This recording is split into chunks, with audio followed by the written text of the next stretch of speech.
Samantala, puspusan naman ang isinasagawang interfaith dialogue sa iba't ibang bahagi ng mundo. Dito po ay tinalakay ang mahalagang papel ng mga kababaihan sa pagpapalaganap ng kapayapaan at ang mga paraan upang makamit ang pangmatagalang kaayusan at kaunlaran sa mundo. Si Beth Katsin sa detalye. Tapos ang paglagda sa isang peace agreement sa pagitan ng mga relihiyon sa Maguindanao noong 2014 at sa World Alliance of Religions Peace Summit noong nakaraang taon sa South Korea, puspusan at kabi-kabilang interfaith peace dialogues ang ginanap sa iba't ibang bahagi ng mundo.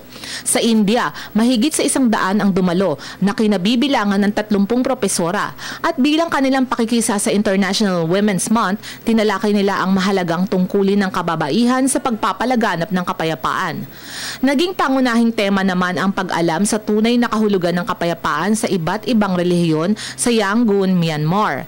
Sa Abidjo, Cote d'Ivoire naman, lahat ng dumalo ay nagbahagi ng kanilang pananaw kung paano makatotohanang makakamit ang pandaigdigang kapayapaan.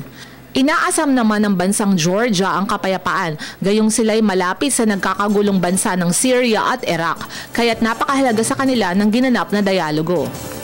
Ang peace dialogue naman sa Suva, Fiji ay may temang Unity of Religions, The Bridge to Peace.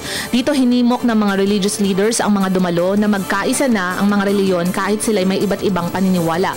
Mas malalim na pangunawa naman sa bawat reliyon ang naging sentro ng diskusyon sa bansang Bangladesh.